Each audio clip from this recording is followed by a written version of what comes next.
हेडलाईन्सचे प्रायोजक आहे NBC bearings, लांब पळण्यासाठी। उद्धव ठाकरेंना मोदींची मदत घेण्याची वेळ येऊ नये हीच आमची प्रार्थना। TV9च्या मुलाखतीतील मोदींच्या वक्तव्यानंतर शरद पवारांची प्रतिक्रिया।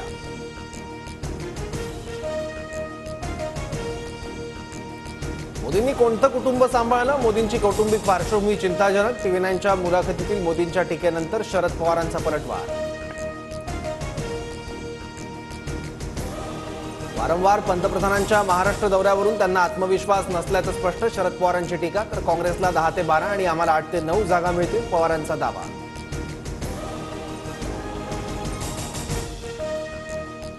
मोदींकडून महाराष्ट्राला आणि शिवसेनेला अडचणीत आणण्याचं काम पराभव दिसत असल्यानं मोदी खोटं बोलतायत। संजय राऊतांचा हल्लाबोल।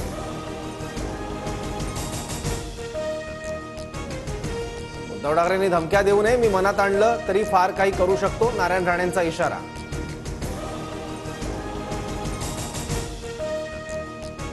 उद्धव ठाकरे, तुमच्या उमेदवाराचं डिपॉझिट कसं जप्त होत नाही ते पाहतो, महादेव जानकरांचं आव्हान।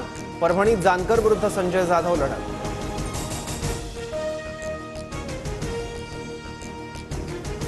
2024 ते 2029 शिंदेच मुख्यमंत्री म्हणून नेतृत्व करतील। मोदींनी 100% शब्द पाळला। 116 आमदार असतानाही शिंदेंना मुख्यमंत्री केलं, तानाजी सावंत यांचं वक्तव्य।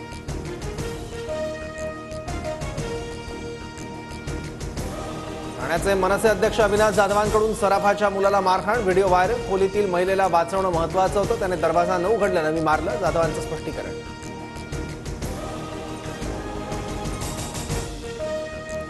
मुख्यमंत्र्यांनी कोल्हापुरात चांगलं लक्ष घातलंय, पण मतदान माझ्या बाजूने होईल, मला विजयाची खात्री। मविया उमेदवार शाहू महाराज छत्रपतींची प्रतिक्रिया।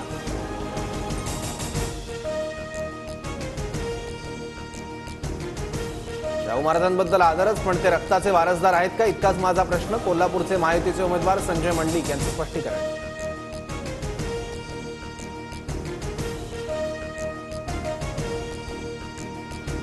केंद्र सरकारकडून कांद्यावरची निर्यात बंदी उठवण्याचा निर्णय। 40% निर्यात शुल्क लावून सर्व देशात कांदा निर्यात करता येणार।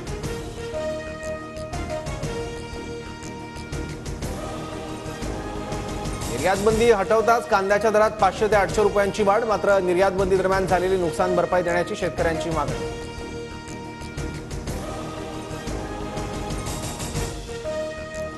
येत्या 36 तासात समुद्रात मोठ्या लाटा उसळण्याची शक्यता। नागरिकांनी समुद्रकिनारी जाणं टाळावं, मुंबई महापालिकेचं आवाहन।